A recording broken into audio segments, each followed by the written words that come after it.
Secret friends, unite! Oh, just the two of us. We can make it if we try. Oh, just the two of us. Yeah, you and I. Oh, just the two of us. Building castle in the sky. Oh, just the two of us. Yeah, you and I. Welcome to the Secret Friends Unite podcast. This is your podcast to keep you up into what's all geeking out in the world of nerd. I am Todd TOXTRA, your host, joined by Charlie Garden. One is the loneliest number because I'm the only co-host with you this week. It's just the two of us. Correct, yes, it's the dynamic duo. Very dynamic. Yes. So yeah, John could not join us. We're recording kind of off schedule because we've got a crazy summer.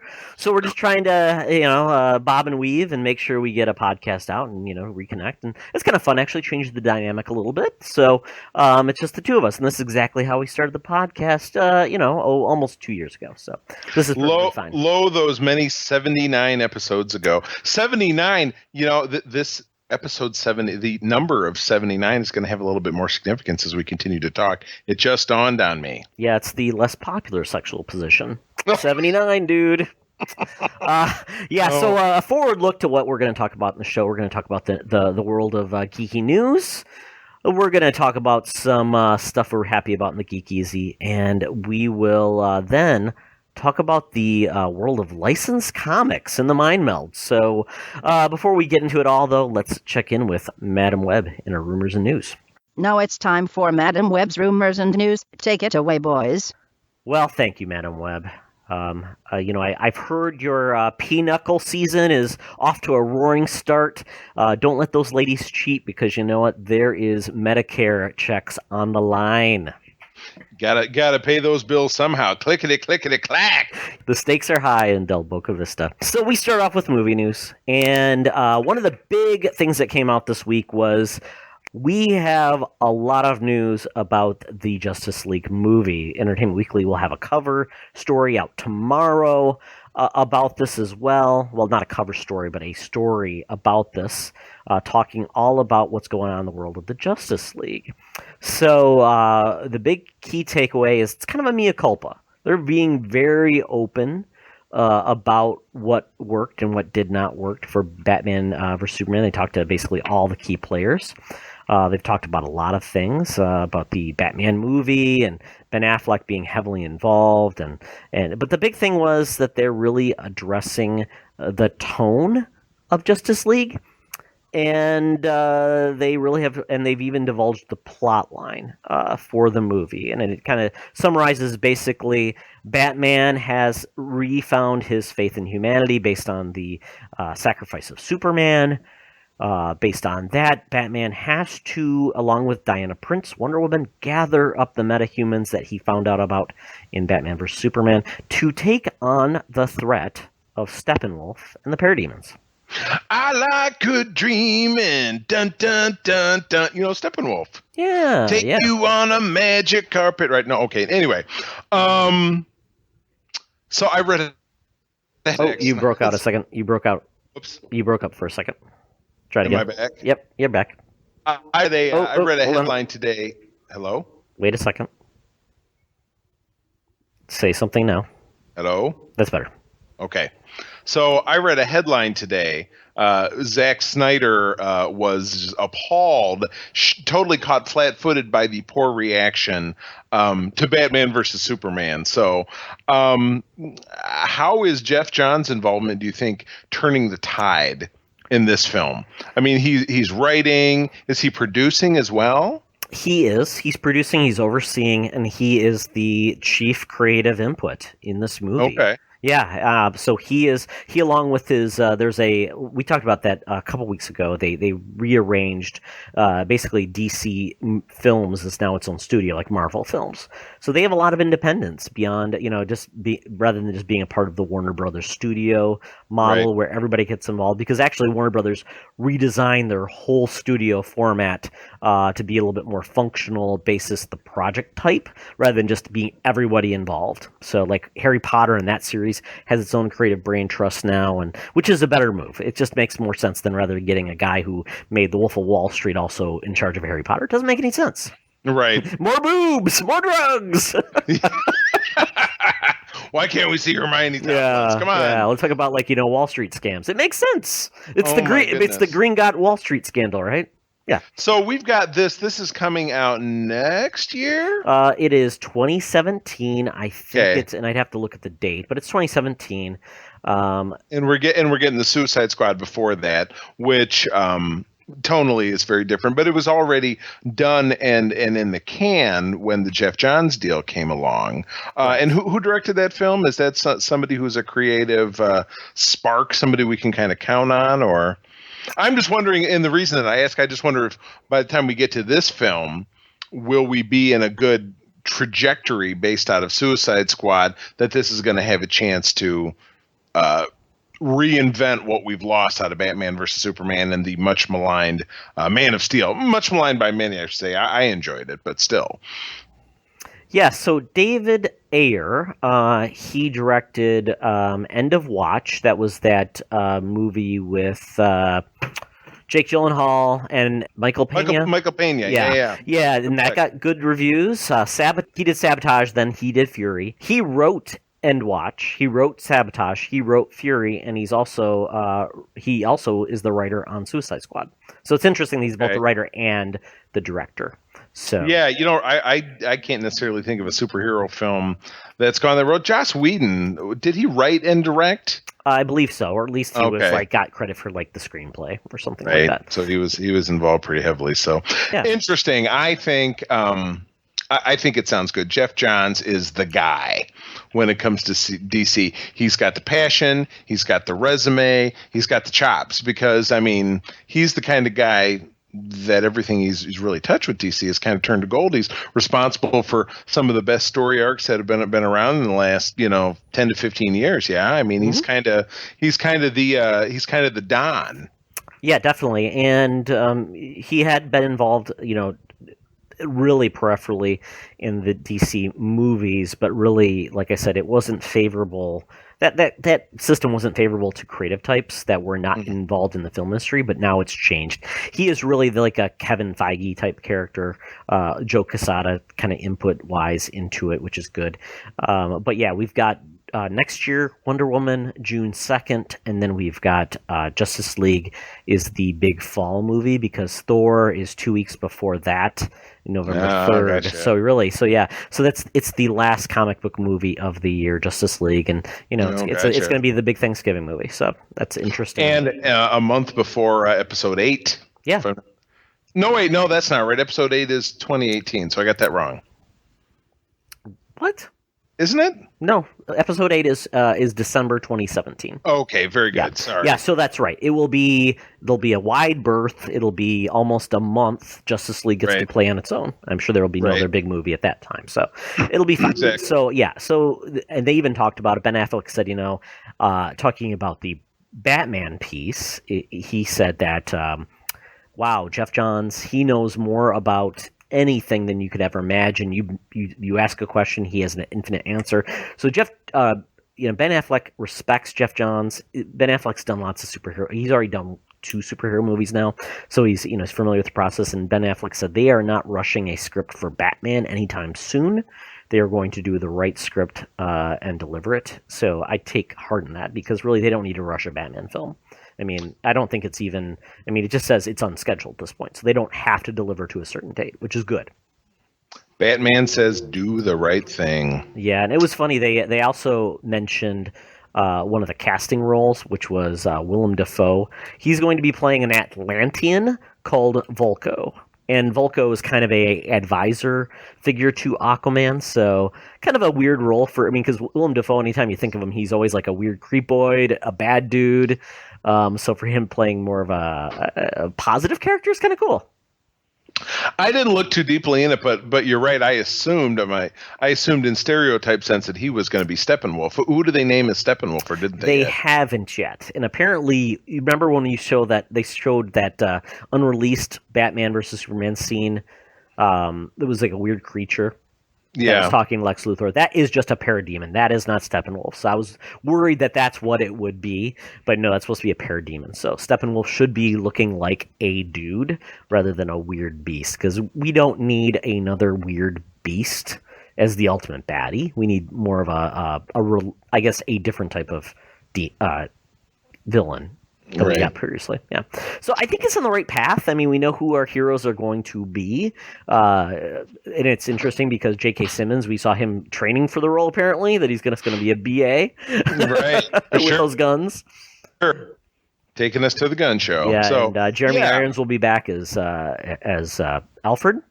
Mm-hmm. So I'm looking forward to it. And this is their opportunity to really, after the next two movies, which I think have more people are more excited about, they are going to be the good faith movies, and then Justice League really has to deliver. They've got time, and they've got the feedback, so that's good that the feedback came now versus they had already filmed 100% of it, and then Batman vs Superman came out. And then they just had to write punch-up, so they got to bring in comedians to make it funny. They redubbed all the lines, and they had like wacky sound effects. Yeah. Wah, wah. Superman, wah, wah. Yeah. Oh, my goodness. All right, so next, we got Marvel rolling the dice. We got something a little questionable that, as a Spider fan, I'm hoping is going to pan out. Anybody who was into Spider-Man in the 90s remembers probably pretty negatively the Clone Saga. So we had a character from the 70s, the Jackal, Miles Warren, who back in the day was obsessed with Gwen Stacy, and when she died, he kind of went apeshit. And because he was the genetics professor at the school where both Peter Parker, Spider-Man, Gwen Stacy were students, he had access to their genetic samples. He just started cloning everybody. He was clone happy. Did he like sample their sheets or something? Blood samples, you nasty man. He has samples of their DNA. Yeah, it's just lying around. Well, because blood sample. Because apparently in the 70s in science class you give blood samples. Yeah, apparently. So he was, and then he had mastery of cloning equipment because reasons. So he had a Gwen Stacy clone. He ended up making a ton of different Peter Parker clones. The prime one of which came back during this Clone Saga, Ben Reilly. There was some controversy during this 2.5 year span that the story was going on that Ben Reilly was the actual Peter Parker and our Peter Parker was the clone because of the way the original Clone Saga ended. And then it turned out to not be the case, and then Ben Reilly sacrificed himself, blah, blah, blah. Apparently when a clone dies, they turn to dust like a vampire. So at the very last frame, Ben Reilly gets stabbed and he turns to dust, and Peter goes, I was the real one all along. I'm a real boy, Pinocchio. So anyway, Marvel they're kind of rolling the dice. They're revisiting this saga this fall. In a storyline called Dead No More, which they've been teasing for several months now. They gave a treatment of the story, a little teaser of it during Free Comic Book Day in the freebie issue that it shared with Captain America. It had a backstory on it where we saw Miles Warren, who of course is dead, but a dude in a suit wearing a Jackal mask, so looking very different than the Jackal did originally. And Gwen Stacy, to a T, wearing the same outfit she was wearing when she croaked. So the Clone Saga's coming back. For better or for worse, do they have an opportunity to make it great again?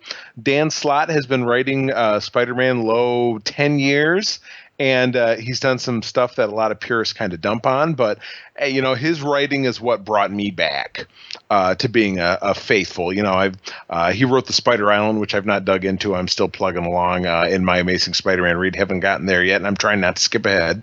But I did read the Spider-Verse, which was the Spider-Man across multiple dimensions and what have you, that I really enjoyed. I thought it was a different spin, very different than the Spider-Man I grew up with. So now they're going back and touching upon the thing that really drove me away from Spider-Man in the first place, because it was this big bloody mess.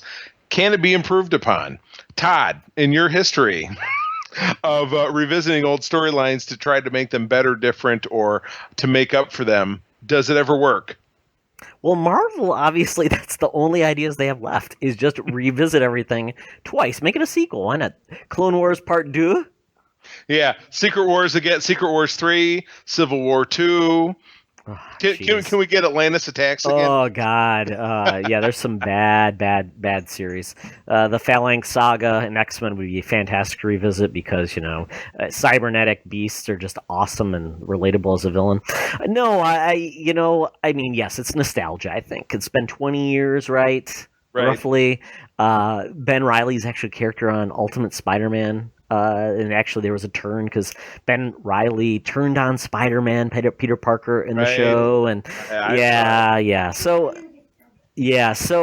I don't know. It's just funny that this is something that was so hated that turned so many people away. I remember you were like, "Oh, I'm disgusted. I'm done. I'm done." That was at the time. I tuned out for a bit. I kind of trickled, and then they stopped and they relaunched again, and I read for a little while longer, and then I just got out of it altogether. Yeah, Spider-Man really hit a low at that point. I mean, they were just.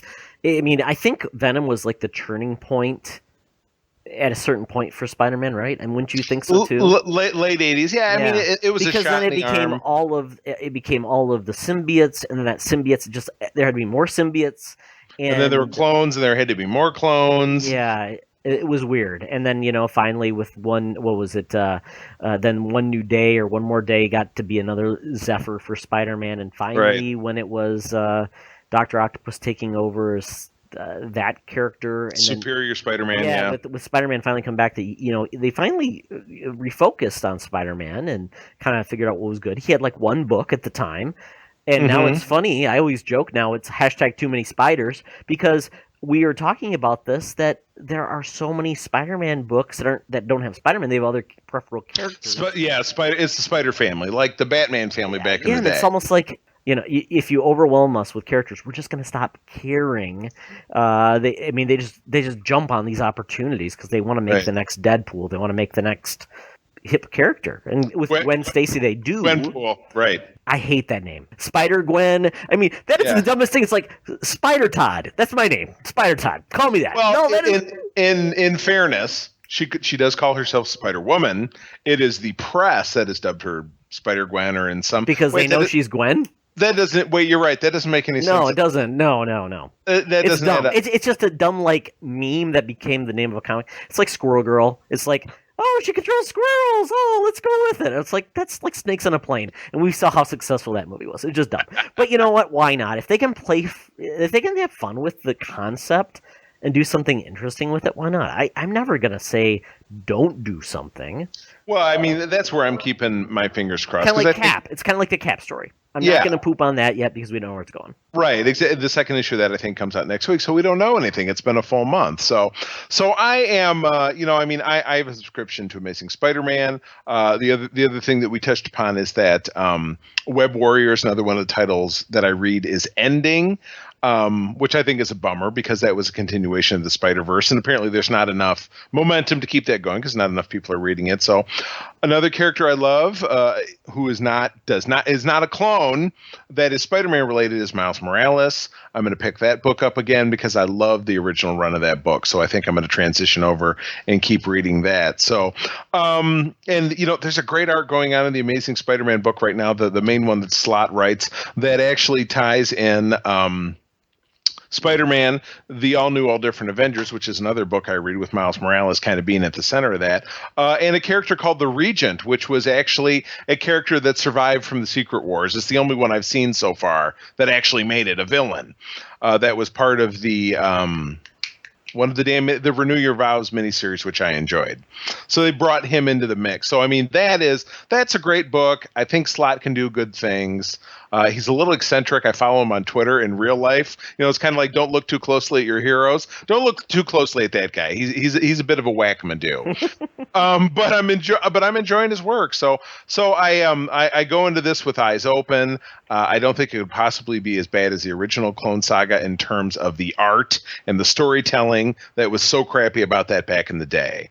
So I'm going into this full tilt. Bring it on, Charlie. It's like I don't even know you anymore. You don't hate the clones. You don't hate JJ Trek. What's next? Oh, I don't know, man. I'll start loving. You love Ally McBeal? Oh wait, you watched her on Supergirl. Holy crap! Yeah, I'll start loving Lord of the Rings. Watch me. I love the Hobbit. Oh my goodness. my last holdout. So that's it for me. Let's see what Spider-Man gives us. Exactly. Well, it should be fun. Why not? Play with all this crap. If you got a bag of crap, the worst thing you can do is take the crap and make fertilizer out of it, right? Set it on fire. Plant your ideas and let them grow. Set it on fire and leave it on your worst enemy's lawn. Dumpster fire for everybody. Yes. So in TV news, there's been a lot of hints of what's going to happen, with some of these series in Marvel. And one of the story beats that we potentially have heard, and we can talk about another one too, because I think there's another one that was worthwhile in the Marvel TV universe, was that in the Defenders universe, their enemy might be dun dun dun dun Mephisto. The devil! Yeah, who's not a Christian devil. They always say this. Not a Christian devil. He's like the Satan of a not Christian universe. So I guess they don't have to skirt the the religious argument or anything like that. Like, you follow Satan? No. Because that was a big deal with the comics code, right? You couldn't have satanic messages and things like that. So even though we had Damien Hellstrom, the son of Satan, exactly, son of Satan in the 70s. But yeah, they're taking that Mephisto would be the primary antagonist of the Defenders, which is Luke Cage, Daredevil, Jessica Jones, and Iron Fist. It'll be interesting to see how they play this. I think, though, that what they could do, and they said Iron Fist kind of opens the door for this type of character to come in with the mystical nature of it. But I think you could play it almost too like, if you want to do like a character that maybe is possessed, if you wanted to do it that way, he takes over a body, something like that. But, you had the Purple Man, who's kind of like a very dark character, which I only saw 3 episodes of Jessica Jones, and I will finish it this I was going to say, summer. It sounds like it really won you over. Yeah, well, I just, like I said, there was nothing motivating me because it was out so quickly that nobody continued to talk about it. That's the problem with those shows. It's just they come out and they're gone and you move on to something else. So there's nothing to, create a lot of buzz and continue to talk about each episode. But Buzz. I've talked about it in the past.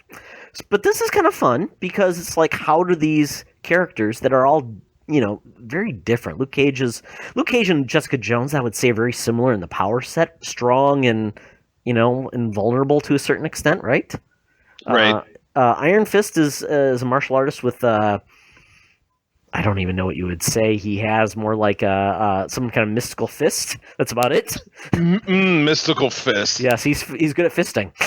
That sounds like a terrible sex move. It does. And then Daredevil, who he that's the character that just is like, it's kind of like the Gap. It's like, yeah, he can fight just like Iron Fist can, but then he kind of has ESP kind of. He's got radar love, dude. Yeah, so he can see things as they're happening, which I guess is exciting. Yeah, so I don't know. He's like the odd man out because he's just the guy that is like. Our listeners didn't see Todd shrug his shoulders when he said that. Yeah, it's kind of like he's the guy that's just the most ill-prepared for anything to be a little bit more than just a dude with a gun or a knife. Right. Yeah. Or both. Yeah. Or so how does he take on Satan? I don't know. He's Catholic, I guess. That's how we do it. Yay, holy water. He's got his beads. He repents a lot. Yeah. He talks to nuns. I'm repenting. He's bringing the nuns. Yeah. So I think that's a interesting take, at least with these characters, because I don't think we all want to see just more mobsters, ninjas, or thugs, right? Or ninja mobster thugs. Exactly, or thuggy ninjas. Thuggy, like the thuggy cult from the Temple of Doom, and enslave young children to make their whatever. What was their product of export? What were they mining? Anyway, they were looking for the damn chakra stones. I know, but that was a huge operation to find it, and they really didn't need to, did they? What did they do with the rest of the rocks? Was that their export? Yeah, exactly. There's some type of dirt. Dirt is their national export. Real chakra dirt, real thuggy dirt. It's so crazy. Man, but I did want to touch on this, Charlie, and I think you put the story out there. Agents of S.H.I.E.L.D. have been teasing some stuff with season 4, right? Or season 3? Yes. Season 4. Wow. It's been 4 seasons. Wow.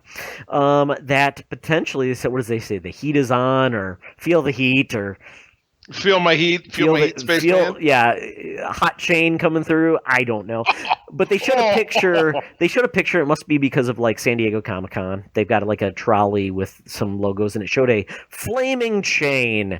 So what could that be, Charlie? Could it be Nicolas Cage is making a triumphant return to Marvel? No, the flaming chain seems to indicate the Ghost Rider, Johnny Blaze, finding his way into the Agents of S.H.I.E.L.D. lexicon, obviously becoming a character on the show. And Todd, I can presuppose your thought process. Is it too little too late, or is it gimmicky? Is it stunt casting, or is it a stunt ad to just try to win people over? It's just like the thing that it's like two of these kids are doing their own thing, and wow, Ghost Rider does not fit that universe at all. There's been nothing to say that makes sense, and and I think I mentioned this in the post that you put out there, but they don't do a good job with characters that are different looking. I mean, Lash, I think, looked good. But remember what Deadlock looked like? Yeah, a couple of plates and some scar tissue. Yeah, I mean, they have not done well with, like, the special effects of, like, the extra normal characters. Mm-hmm. And to put in, a Ghost Rider, maybe that's how they link in something else. Maybe maybe there's a bigger role of that character. Maybe he's going to link up, and you'll see basically a dark Marvel coming through with Doctor Strange. Maybe that's going to be like one of the next Netflix series. I don't know, but yeah, how does he fit in? I don't know. That's obviously what they want you to watch to try to find out. Yeah, I mean, I don't even know what that's how they're trying to hook you. Yeah, I mean, I don't even know what Agents of S.H.I.E.L.D. is going to do next, because Hydra's done, right? Well, and they shook it up at, spoiler, sorry. They shook up at the end of that season and took Skye out of the equation. So Now she's on her own, and what does that all mean? Yeah, she's like Mr. Robot. Right, exactly. Ms. Ms. Robot, girl with the dragon tattoo. Yeah, right. Crazy. Yeah. Right. Yeah, it's kind of weird. I don't know. It's hey, if they can make it work, cool. Because I've been asking for more hero elements to be on that show, but it just seems like the wrong get. But hey, hey, you know what? Go ahead, try all you will. Dig deep. Yeah, so all right, let's see. Taking it home, what else we got here? Yeah, so we've talked about this in the past. There is a undercurrent, a very vocal minority that anything that happens in the world of geek, in the world, it's inequality. It's we have to represent every minority, sexuality, religion equally, even though that is typically not the biggest demographic. That's not the one that's going to fuel the box office returns or buy all your products, which, it's fair. You want to have equal representation. So one of the big problems that we saw with Star Wars, The Force Awakens, they said that basically the biggest character in that movie was not represented in the toy shelf. The pegs for Rey, she wasn't there. She wasn't included in the Monopoly game. And so I mean, in a way, yes, I agree. She should have been there. And they said it was because they didn't want to give away a big plot point. I mean, you didn't have to have Rey with a lightsaber on the shelf right away. But I mean, they have got Rey figures, and she's in other things. She's in the Disney Infinity game. She's got all she's in the Disney Infinity game, and we see how that went. She killed it. See, people should have bought more. She killed it, exactly. Exactly. Buy more. That's the overarching message of this. They aren't going to make more. They aren't going to make more unless you buy them. You can't just say make them, and then if you don't buy them, guess what? They won't keep doing it. It's not a charity. It's a business. It'll all be Fins and Zuvios. Exactly. Guess what? They make a shitload of Frozen toys because people buy them. Right, exactly. But this is we've got an upcoming Marvel movie, Guardians of the Galaxy 2, which is really probably, I would say, one of the most anticipated Marvel movies, because the first one was so awesome and unexpected, and James Gunn is an awesome director, and what's he going to do next? And we don't know. A lot of these characters are unpredictable. They're not necessarily tied into Infinity War like everything else is. They're kind of on their own, which is cool. They have their own thing to do. I mean, James Gunn doesn't, play nicely with Hollywood in certain ways, and he said, though, that he is going to buck the trend, and he will make sure that there will be tons of female toys from Guardians of the Galaxy on the shelves. So we also know that means that it's going to be Mantis is going to be a rumored character. We have Nebula, Gamora. Other than that, I'm not sure. We did get Gamora and we did get Nebula in Disney Infinity once again. Right? Oh, there you go. My God. So there you go. Yeah, come on, fans. There's plenty of those figures that you could have bought and supported it. But you know what? You didn't want to. No, I'm just kidding. But no, I think it was moreover because nobody liked the game. I don't even know if it was that. I mean, apparently Disney just wanted to get out of making video games, and they just want to give their licenses to other video game makers. Lego Dimensions! Sure, why not? And actually, Disney Infinity was the biggest selling of all the Toys to Life franchises. So it wasn't a selling problem, it was that they managed the inventory of the toys. I mean, apparently they made like 2 million Hulk figures, more than they really were expecting to sell. Who doesn't want one of those? And that's $13 times 2 million. That's $26 million just sitting around nobody wants. Big old hunk of plastic. Exactly. So that's a good thing, because then we did get notification that, during E3 that there's going to be a new Spider-Man game, and it's going to be made by an awesome team. But Charlie, it's going to be only on PlayStation because Sony creates a game console, and they actually have the rights to Spider-Man. So there you go. Let them do it. That's okay. Let them make money. So I don't know. I mean, we know, and apparently there will be an untitled character that's played by Elizabeth Debicki, which we don't know who she's going to be. I don't know. Would you buy an Elizabeth Debicki figure? Unlikely. Since I've never heard of the character. Character is rumored to be. Well, they toss a name out here, don't they? Aisha. Oh, it was her. Aisha, her. Remember? I want you so bad. It was her. She was like the female equivalent of Warlock, I think, or something like that. It was a weird character. A lot of these galactic characters in the Marvel Universe, I just don't know anything about. And they're my least compelling part of the Marvel Universe.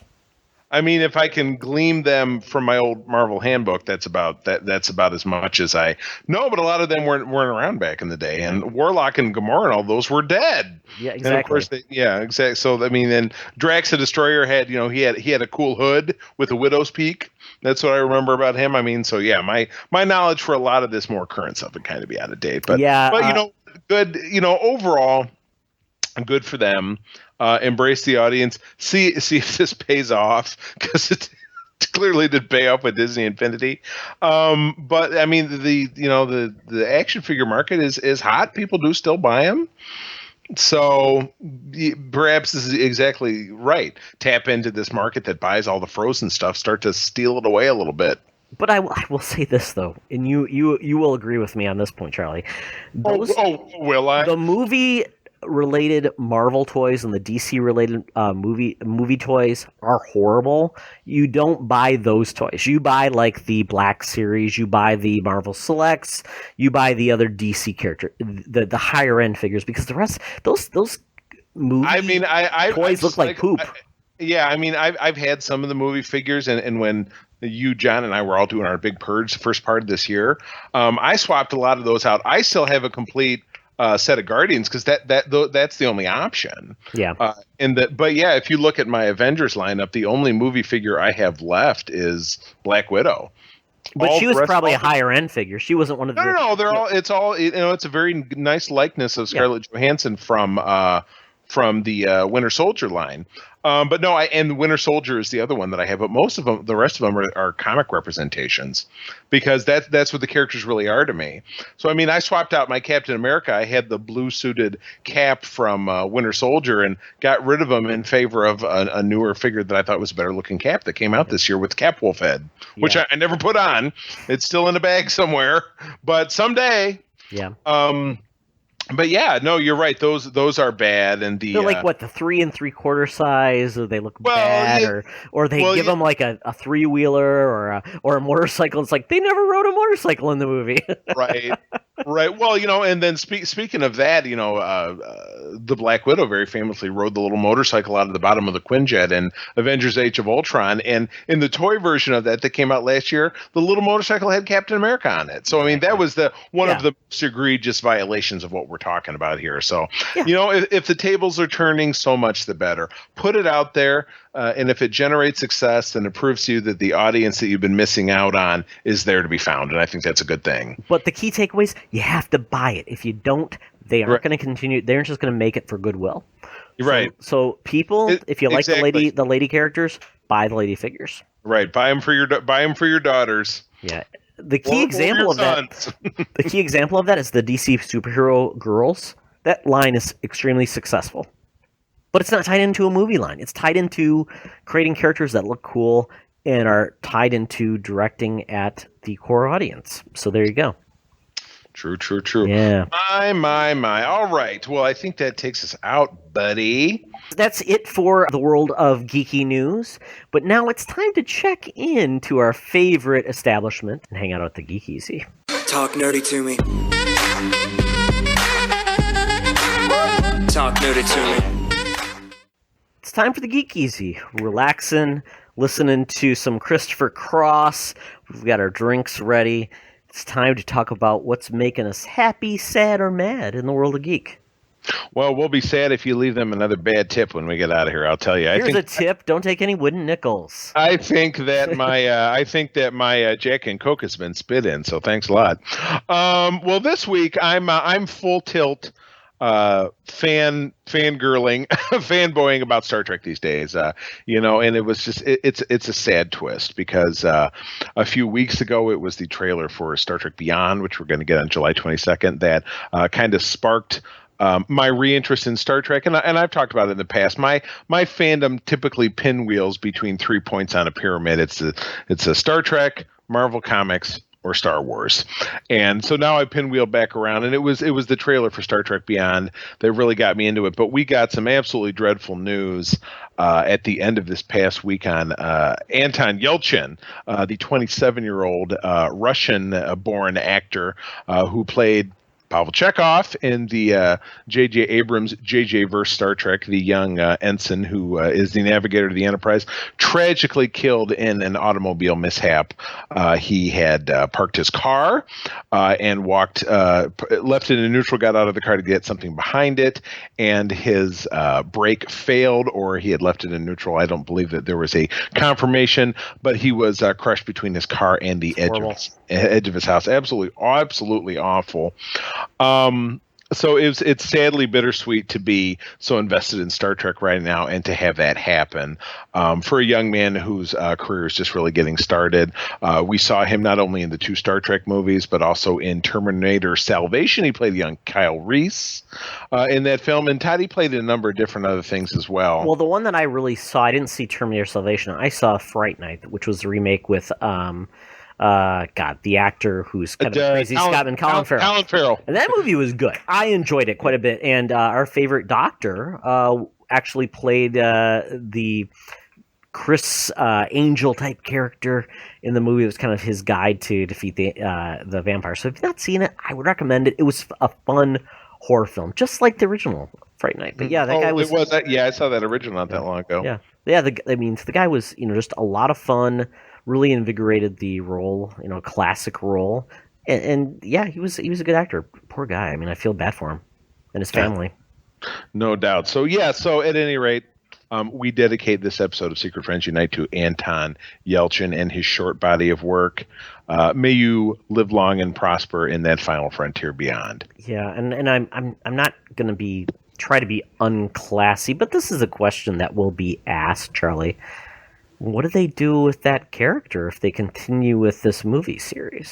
That is a very good question, and that's an if, because there hasn't been any speculation if that will be the case. Someone speculated, someone on Facebook speculated this week that replacing him with Lieutenant Arex who was the character who replaced Chekhov in Star Trek: The Animated Series. He was an alien. Arex was an alien character. He had a third arm that came out of the middle of his chest. You would recognize him if you saw him. Would I really? It's if you've ever seen that series, it's possible. I think I might have seen it. I'm just going to look it up and if I can find it. Yeah, check it out. Arex, yeah, Arex, and we'll post a picture on the website as well. I thought that was a particularly wonderful suggestion, if that's the case, to have him replaced. But maybe he really can't be replaced in the ensemble. Maybe they just kind of have to go on without him. I think recasting him would be awful. I really hope that would not be the case. I agree, and that really changes the tenor of that series because, obviously Chekhov continued.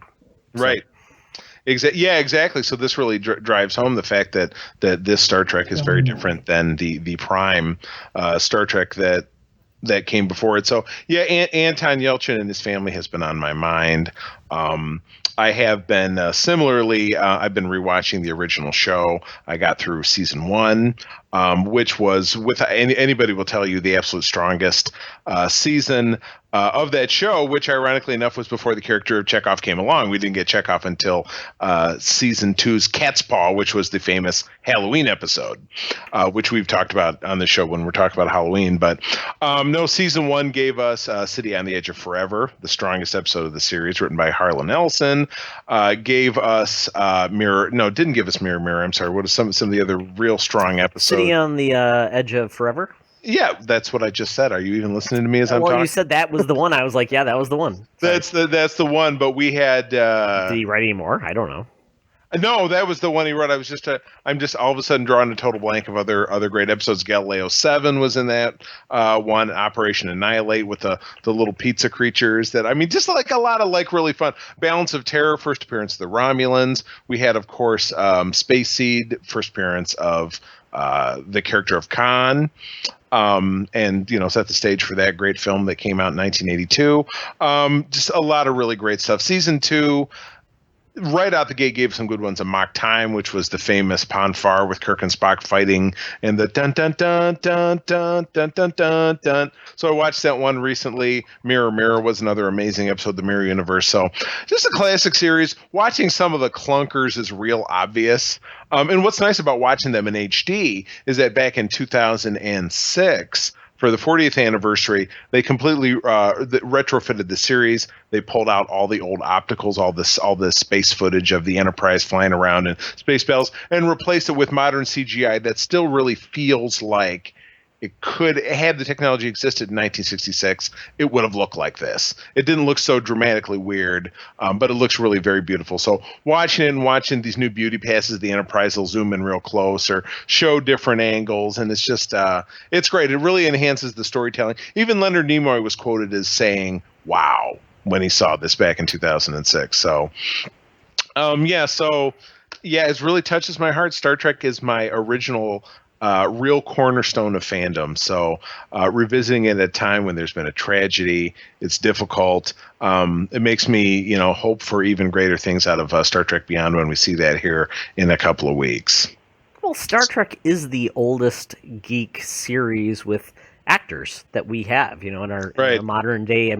Because if you go back further than that, what are you talking about? You're talking about Leslie Nielsen in Forbidden Planet. The Twilight Zone, which was Twilight Zone which was an anthology series. So where there wasn't a character or an actor. William Shatner was in that series, for God's sakes. Exactly. So we're going to have more of these actors. We don't want the young crew, obviously, but the older actors. There's not many left. Nichelle Nichols. We've got Chekhov. Half of them, yeah. So we've got Nichelle Nichols, Shatner, Takei, and then Walter Koenig, who was the original Chekhov. Yeah, that's what we've got. But Jimmy Doohan, DeForest Kelley, and Leonard Nimoy have left us beyond for the final frontier. Yeah, and who would have thought James T. Kirk would be still kicking around after all his ill behavior? Indeed, all that different space STDs. Exactly.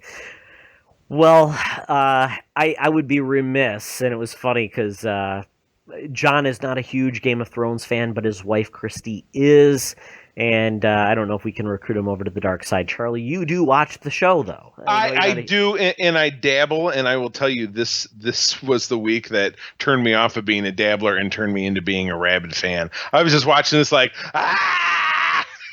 Episode 9 is the episode that typically brings the season to a head. It's the big resolution. It's the conflict. It just, things just happen. You're like, wow. Typically, it's a single-minded storyline. This episode was different, though.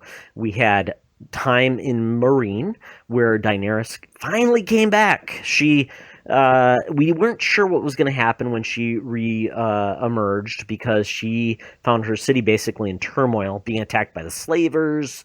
Tyrion didn't do a good job of basically keeping them at bay, but he did as best as he could. I mean, he was in a no-win situation. He wanted to remove slavery, but, basically keep the slavers pacified for a short term. He's no Abraham Lincoln, I'll tell you that. Apparently, right now. no. Well, I mean, he didn't die, so Right. Yes, he's no Abraham Lincoln. He's not dead.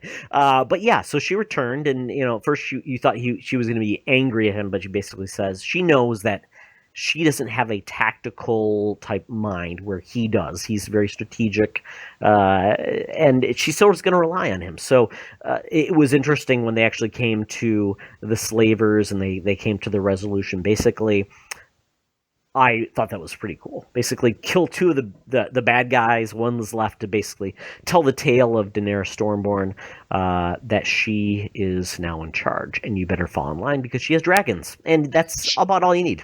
She's straight up the head bitch. Yeah. So Lay it down. And she took care of business. The dragons are cool. She's fully in charge. She rives them. She controls them, which is cool. But the other part of that storyline, this is just the beginning, it was very short, was the fact that Yara from the Ironborn Islands finally arrived to basically offer her fleet to Daenerys before her uncle, Euron Greyjoy, arrived. And it was kind of the banter back and forth. It was very, I thought, witty. Basically, we found out Yara is, she likes the ladies rather than the men. I think we saw plenty of that last week. Yeah, in the booby bar. Exactly. She likes the ladies, and he basically said, "Why should I go with you rather than your uncle if he's coming here with fleets?" But basically, he said, "Well, because you'd have to deal with his enormous man meat, and he would expect you to marry him in part of the deal." And Yara said, "I could entertain that idea as well."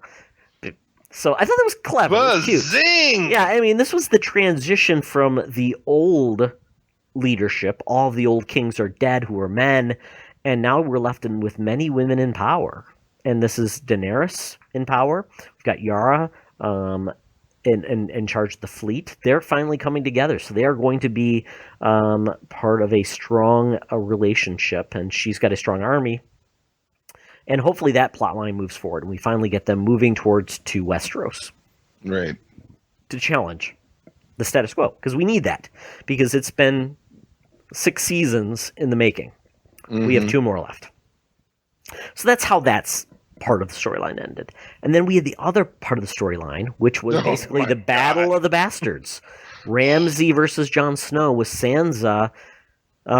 It went interesting. I mean, it was very interesting perspective because we had the last really legitimate remaining Stark to the throne, which Ramsay had captive, and he told him, "Go forward and run. All you have to do is escape." And everybody laughed about this. Oh yeah, he's got an arrow, so why don't you zigzag? Yeah, what's Rickon's favorite band? One Direction. One Direction. It was, and I felt bad for Rickon because he's been one of the least developed characters. We haven't seen him in I had absolutely no clue who he was. Yeah. There's so damn many Starks. There's a lot of Starks. Yeah. Yeah, no clue. Yeah, so, not many left. Yes. They made it super sad because he almost got away, and then at the end, whackaroo. I mean, it was totally a great ploy. We saw, once again, Ramsay being he knows how to get to people's emotion, draw them out of it, and Sansa knew Jon was going to be just like his dad, Ned Stark, and really act impulsively and just attack. And he gave up his advantage. As they talked, they might be able to outlive them and use their tactics. And Thankfully, Sansa actually had called for help, and there was a previous episode where she had written to someone. We didn't know who it was, and we now found out that it was the Vale that she wrote a note to with Littlefinger asking for support, even though she didn't want to. I'll tell you, in this age of not just being able to send a text, you just be like, "Yo, dude, here, let me send you my Apple Maps location. Come on over." There's a raven for that, Charlie. There's a raven for that. Yeah. So, I mean, it was a brutal battle. I mean, we thought it was going to end with Jon Snow being smothered by bodies. It was horrific. I mean, this is, for a cable TV show, to show like a battle like that was just really impressive. Right. And then, obviously we had the Vale come to their rescue, and then Jon Snow, the wildling with the red hair, I can't remember what his name is, and the giant. The giant, that poor giant. I know, Yun Yun is his name. It's kind of an interesting name, and he survived, and there's so few giants left over.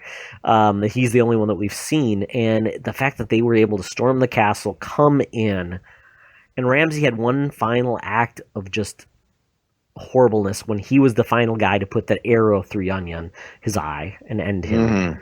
But we had, Jon Snow finally coming to terms with Ramsay, even though he didn't know Ramsay like anyone else did. He just knew he was a bad dude. That battle was pretty awesome. But then he left him with a breath of life remaining so Sansa could finally take her final revenge. Had him in jail. She allowed his hounds to do what they do best to Ramsay. Tore him to shreds, blood everywhere. And when Sansa left with that smile, that smirk on her face, you knew she was ready to be the leader. She is the true leader. Jon Snow is not. He is too emotional. Sansa has gotten over that, and that character has had a huge transition from the very first episode where she was a petulant little girl, rude, angry, humbled, and horrible. I mean, just the things that were done to her over the years between the king of Westeros, then to Ramsay. I mean, betrayed by Littlefinger, and then for her to finally walk away to say, she's her own woman. It was awesome. That character's really emerged as an awesome character. So grown. It's grown. I mean, that's the true testament in any series, is to monitor growth. Yeah. And to really be able to say from point A to point Z what's been the journey. Yeah. So hopefully you guys are enjoying that show. I am. There's one episode left this season. It'll be interesting to see where they leave it. This is typically the epilogue episode where they kind of build up some of the storylines for next season. It'll be interesting. I've heard rumors about what might happen, and it could be interesting. I can't wait. I actually will miss it. I'm excited. I'm going to an actual music concert this Sunday, so I will not be able to watch it while it's on. But we'll have to catch it Monday, so I'll have to duck spoilers because I have a pair of people at my office that like to spoil. And fortunately, they sit close to me, and I've had to tell them to zip it more than once on a Monday morning where I haven't seen it because it's not fair. Just have to stay up late and watch it after you get home, Charlie. We'll see what happens. I don't know. I might be too filled up with rock and roll from Fits in the Tantrums. We'll see. Oh, exactly. Okay. And lastly, another TV item. Not sure if I've talked about this on the show, but so Houdini and Doyle is a fun show that was brought over from British networks to Fox. I'm not sure how long the show was made, but Fox brought it over for one season. It's Harry Houdini and Sir Arthur Conan Doyle, the author, who basically Doyle has just finished killing off his main character, so he's kind of transitioned. And these people actually had a real friendship and relationship in London. It's actually a fun show, and they basically are a weird team that solves mysteries with the British police. And it's fun. And they have a female partner they work with. She's one of the first female cops in London in the early 20th century. And I enjoy it. It's silly, it's fun, but it's well written. I think the actors are good, and there's a lot of humanity to it. And this next episode that's coming up I'm very excited about is they're going to bring in Bram Stoker. Ooh. Yeah. Mr. Dracula. Exactly. So it's going to be fun. They're just playing off of history, the timing and everything. And I really enjoy the show. Watch it with my wife. And it's just fun. So if you're looking for a different type of show that's on the networks, Houdini and Doyle's on Fox. It's streaming, and I believe it's probably on one of the like on-demand networks, maybe Hulu even there. So right. Oh, if it's on Fox, yeah, Fox stuff ends up on Hulu, so that's good. Yeah. Well, cool. Check it out. Good deal. Yeah. Well, it sounds like that's a wrap for the GeekEasy. Time to slap Christopher Cross on the rear end, spit in the drink of your server, because it's time to boogie on out and down the hallway, round the way to the mind meld machine to mind meld. Do a Jedi mind meld. Jedi mind meld. Do a Jedi mind meld. Well, we've got our Mind Meld gear on, and we're talking about licensed comics. So just to give you an idea of what licensed comics are, it's things that did not start off in comics, but the makers of comics said, hey, we would love to take those characters and turn them into a comic book series. Whether it was Gunsmoke, Zorro, Lone Ranger, Flash Gordon, whatever character, Tarzan. So this started early. We're talking the earliest days of this. Goes back to the beginning of comics itself. And I mean, you had Flash Gordon comics that were a part of the old radio serials. So it goes back very far. And even it goes back to my father, who, when he was a child he was born in 1938. And at the time, Disney was emerging, and he had a lot of Mickey Mouse comics. So somebody had to license Mickey Mouse to make a comic. Disney was not making these comics at the time, so they didn't own Marvel, which in fact did not exist at that time. No, not at that time. No, Timely Comics. Timely Comics, right? Yeah, Timely Comics was not even live yet at that time. Probably early 40s, I believe, was the time of them. But yeah, so it was just a way to give your rabid fans more of those stories in a different format. So it was just perfect timing. It was a good relationship with many. So that's where it started. And then Charlie, then we get into this, the heart of licensed properties in the 50s where you had like Gunsmoke, all these crazy, more like Western stories, Tarzan, things like that. And then we get into the wonderful world of TV. Indeed we do. Yeah, the late 1960s. And I will admit that I have not sampled one of these that I can even think of, but the Gold Key Comics Company picked up the Star Trek license sometime after, obviously, late 1966 when the show came on. But they adopted the comics themselves into some really weird and wacky kind of way out there, very 60s-ish kind of storylines that were extraordinarily popular at the time, and gave a shot in the arm to the series. Not enough, obviously, to save it, because it still got, that's a show you got to understand that got canceled pretty much after every season it was on, until it finally stuck. Star Trek just could never really find its feet until it found its blood in the 70s in syndication. But that was, that series is extremely popular. Licensed, the comic books. Also, later on in the 1970s when, I know Star Trek hit the big screen with Star Trek the Motion Picture. In 1979, there was a series of weekly comic strips that appeared in your newspaper. That was an ongoing thing that kept it chugging and running. It was big here. It was also big abroad in the United Kingdom with a series of strips. But I have to say, I owe the entirety of my interest in Marvel Comics, probably in particular, to licensed products. The first comic that I can ever remember owning, and I have a copy of it framed on the wall in the hallway in my house, Marvel Comics, Star Wars, number 65, Galroth Never Forgets. No, he doesn't. No, he does not. It was a weird story, and again, this was, in 1982, I was 6. So as a 6-year-old picking this up and not having read any of the other stories, it was wrapping up a storyline that had been going on in the comic for about a year and a half. So I was like, oh, okay. Kind of shrugged my shoulders, but instantly hopped into, the things that I enjoyed about those movies. And of course, I was a disciple of Star Wars at this point. So there was a space battle. You had Luke flying his X-Wing. Leia, for some reason in the comics, flew a Y-Wing, and there was a back seat that C-3PO could sit in. So that was the thing, I guess.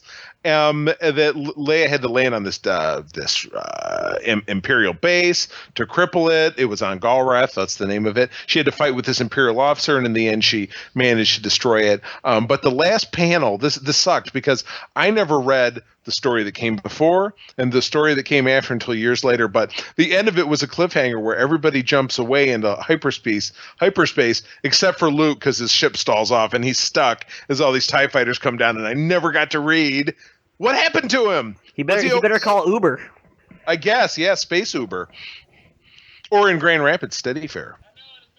So 3, 2, 1, go. So that really got things sparked. And right around the same time, Marvel launched The Further Adventures of Indiana Jones, which Indiana Jones was a big one for my mom, but also for my brother and I. So we snapped that right up. First 2-issue arc was by John Byrne, who is I talk frequently that he's my favorite creator. So that really fueled the fire for me. And I remember we got the first issue, but then had to really hunt for the second issue. And it's funny, my dad's business, Jewel Photo, which my dad retired last year, at 2 of the locations he had as he moved the business around over the years were next door to comic shops. And it was the comic shop right next door to his location in Sterling Heights, Michigan, that had that issue number 2 that we had. My mom and my dad were divorced, didn't really get along, but my mom had to ask my dad to go buy it for us. So it was just, I don't know, it's cool. But yeah, that was another one I think we got a subscription to it, or we picked it up every month. And this was, in the early 80s, I didn't get into reading Spider-Man comics until I was 10, 1986. So from 1982 through 1986, I was just about those licensed properties, the biggest of which, starting in about 1984, and it had been going on for a little while, was G.I. Joe. The G.I. Joe that was, that was coined by Larry Hama, and was made, as I famously love to tell, Larry Hama, while working at Marvel Comics in the early 80s, wanted to adapt an offshoot of S.H.I.E.L.D. as a special missions force fighting an offshoot of Hydra that was this terrorist organization. Couldn't pull it off, but managed to grab the old G.I. Joe property from the 1960s and adapt it into these little action figures made by Hasbro and turn it into a comic line that was very, very significant to my brother and I. We absolutely adored it. So, yeah, licensed comics was my real gateway to everything that we talk about today. And I still follow. And the reason that I suggested this topic is that, I mentioned within the last couple of weeks with my renewed interest in the new Trek, the JJ Trek, the series by IDW that's just starting to wind down, I thought was exceptionally well written. It made me love the series that much more because it really fleshed out the main characters, fleshed out some of the B characters, gave us really great stories that were some of which were alternate takes on classic stories, some of which that were completely original. So I think the power of that licensed comic property and an ongoing series is to really flesh out something that you enjoy. That, Todd, as you've said, if you see it in a movie, if there's 3 Star Wars movies and they're 3 years apart in each, and you're hungering for more, where are you going to find it? It's not on TV. It wasn't on TV back in these days. We didn't really have Geek TV. We had the comics. So this was our recourse. So this is what we had. So that is what I think. Now, I know you and John and I have talked about how the Star Wars comics have kind of fallen on harder times, at least in our very unsung and uninformed opinion, as being a little bit too much and too irrelevant. But back in the day when there was no other Star Wars around, those tales were very relevant to those of us who were rabid fans.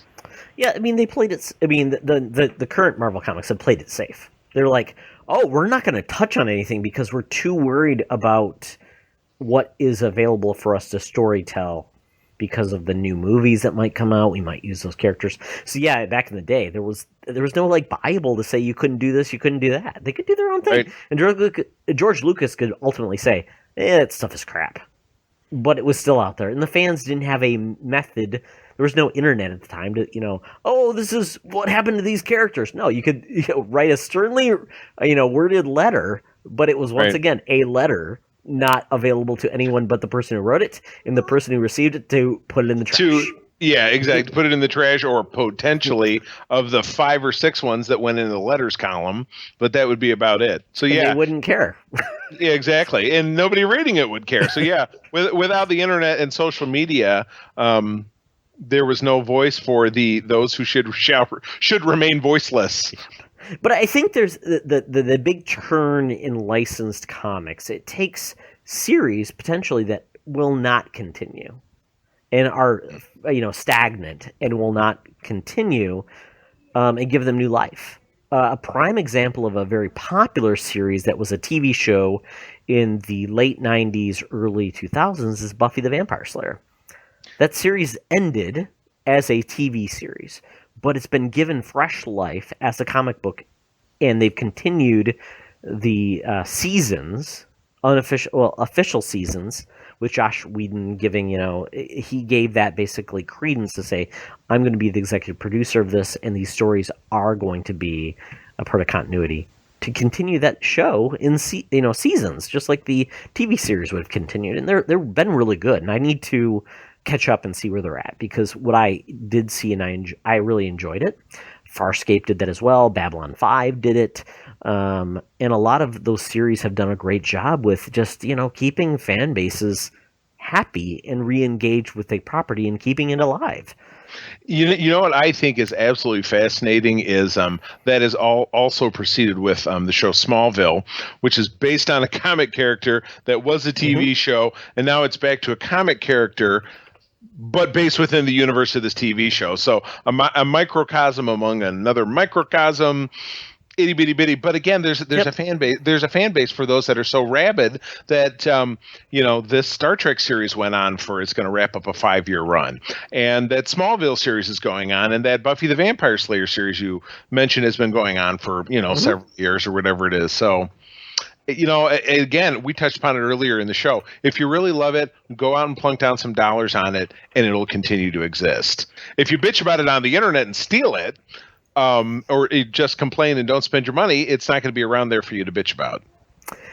Yeah, so, this is just another example of, maybe it's not the same medium, but, it still gives you those characters you love, and it continues their adventures and keeps them alive. Right. Yeah.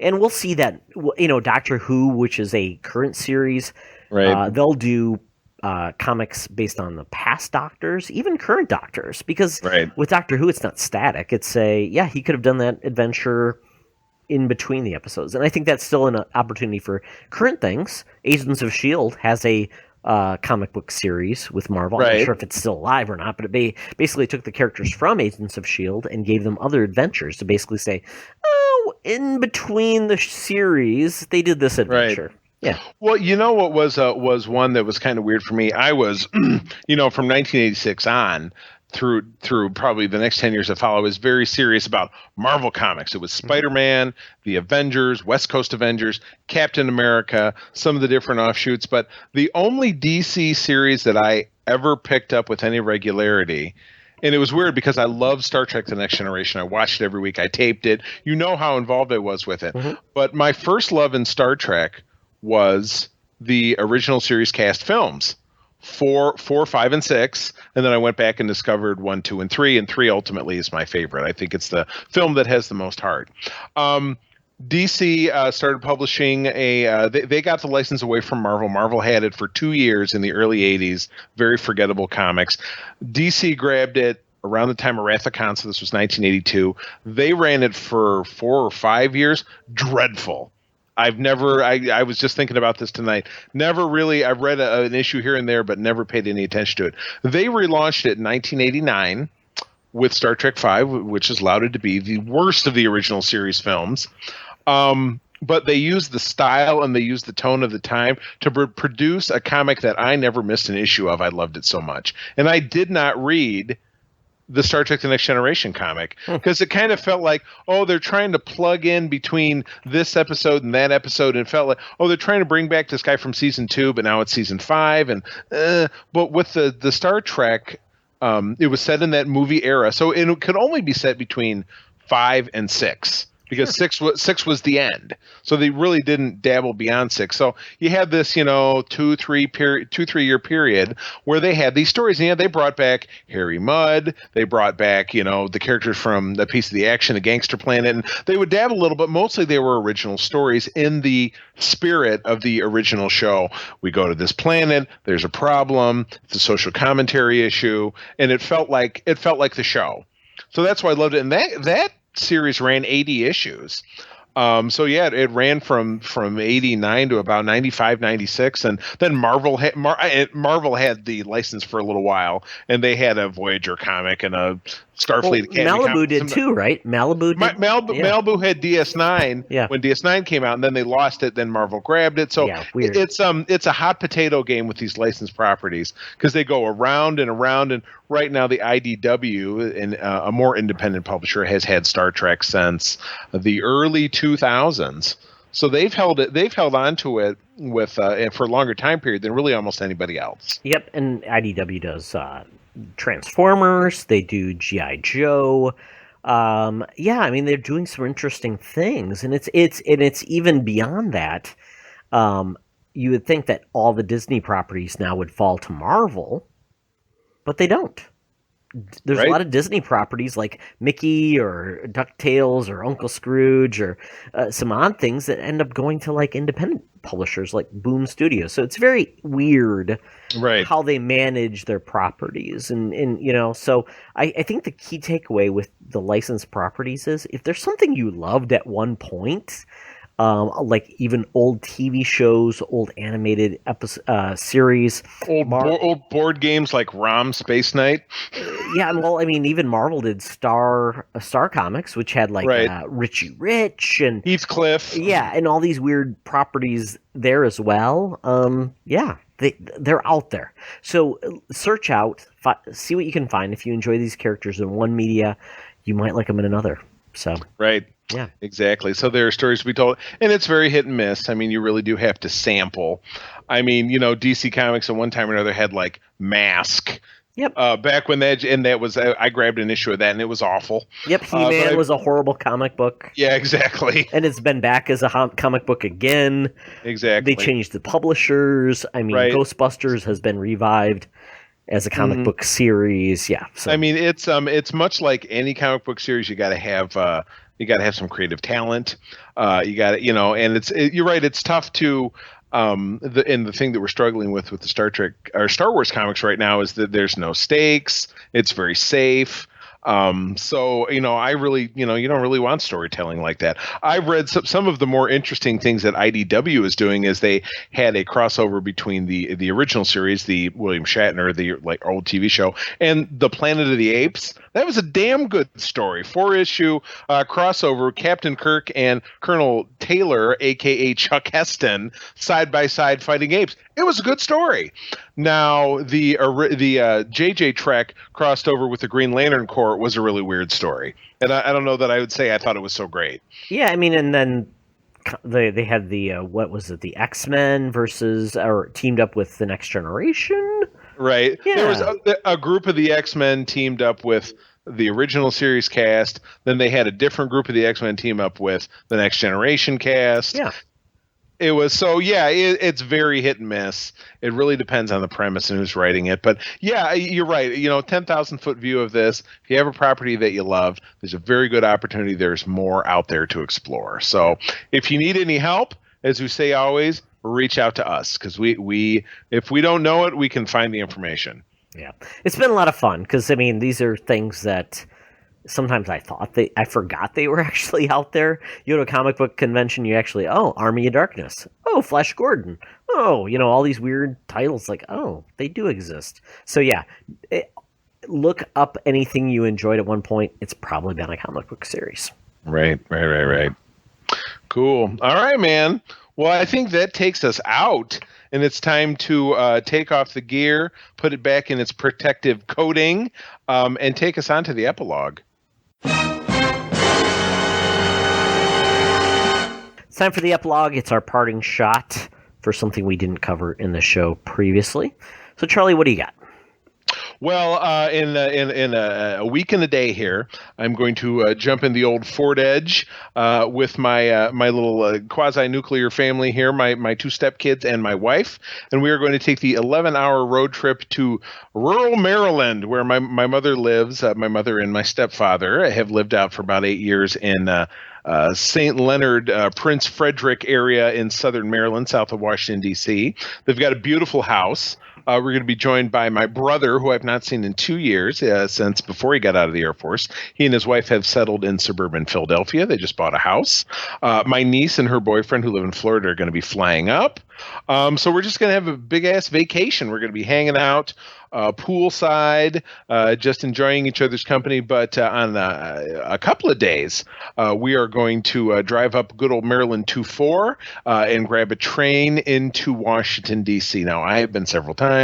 April's been before, but this will be a first trip for the kids, I believe, to walk the mall and to visit the various Smithsonian museums. But the geek theme that I want to leave here is that my choice of visit will be to the Air and Space Museum, which I've been to a couple of different times. The Air and Space Museum has had since the early 1990s, and I first visited Washington, D.C. in 1992 in the summertime, is when they had their first Star Trek exhibit. They have one of the original 6-foot filming models of the Constitution class USS Enterprise from the original series, hung on the wall, hung in the rafters for many years. They brought, when I last visited, I think in 2010 or 2011, it had been moved to the gift shop in a giant glass case, which is great because I got to get a close and personal look at it. It's absolutely gorgeous. But there's film right now, I believe, on National Geographic and on the Smithsonian website. For the 50th anniversary, they completely disassembled it.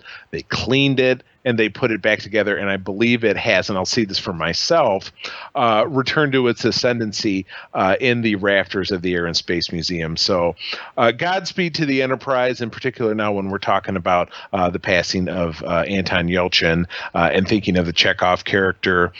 The vehicle that took so many of our imaginations to the final frontier. Glad to be reunited with it again. So I'm very excited about that. Awesome. And myself, I also have relatives joining us this week. My in-laws have not visited in 3 years, so exciting for them to see my son play soccer this weekend. I have been kind of an interim soccer coach. Coaching kids is always a lot of fun, as you know. Ant ball. Exactly. So, so very excited about the summer. There's going to be a lot of fun things to do. And once again, our schedule is going to be crazy this summer. Next week, it'll be just John and I, as Charlie goes off on his vacation. And then we're going to have a couple of weeks probably in gap, but, hopefully you're enjoying the podcast. And, hey, you have any special requests? Let us know what you'd like to hear about. Crazy rants. We did a E3 podcast last week, which was fun. And we can do some crazy things in the future. We're going to have some fun games and just craziness planned in the future. So you bet. And, the very best way to get in touch with us is to be part of our Facebook community. That's where we come from. The Secret Friends Unite is a Facebook page. We also have a landing page and a separate community for our podcast. You can find us on Twitter. We're doing our best to be more and more active on Twitter. Our handle is Secret Friends U, so at Secret Friends U. But the best way to tell us what you're geeking out about, there's two different ways. You can give us a buzz over on the hotline. Leave a voicemail. Keep it under 3 minutes to 612-460-5493. Leave a voicemail. You can also do a little clickety-clack of the internets with your fingers. Write us an email, secretfriendsunite@gmail.com. And we will read you on the show. We're always looking for great ideas. Todd and I started this community a couple of years ago, 3 years ago, or maybe longer, with the thought of just having an interactive, kind of cool, safe place to discuss geek stuff, and we've not been disappointed. So please keep those ideas coming our way. So it's time to say goodbye. Todd, I'm going to tell you to keep on trucking and that sharing is caring. Well, Charlie, you can truck off. Always. But be the hero, not the villain. Scotty, we're going to need every ounce of your engines. We're going to put 100 million miles between us and that madman. Aye, aye, sir.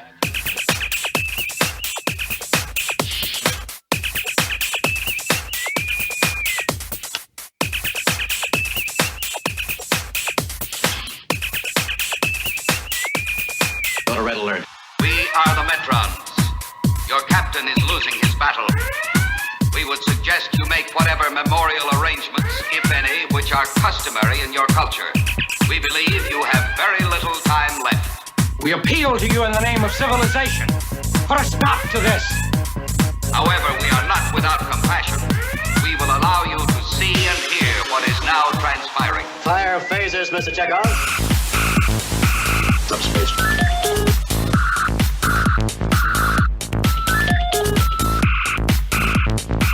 Subspace.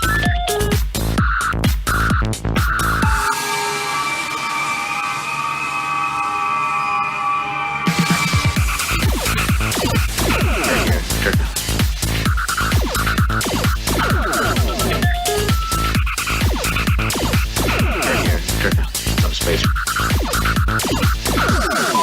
We lost the picture. Now, you're the one that's always talking about logic.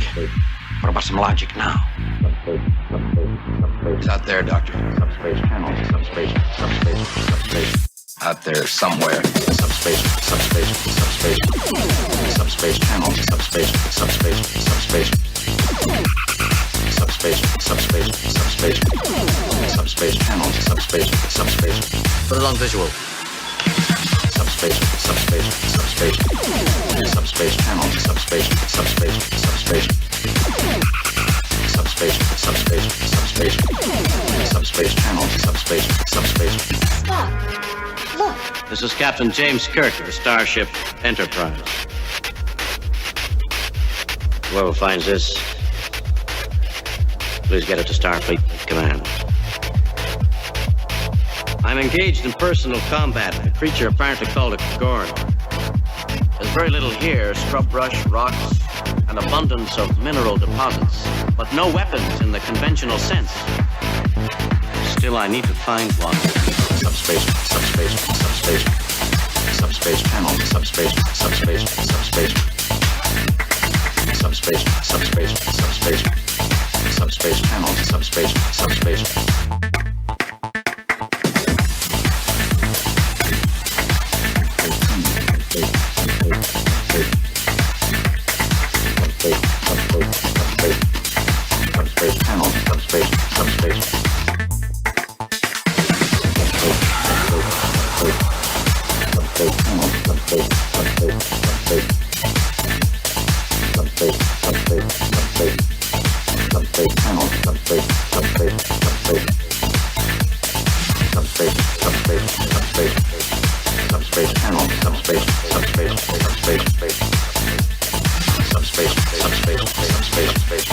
Subspace channel, subspace, subspace.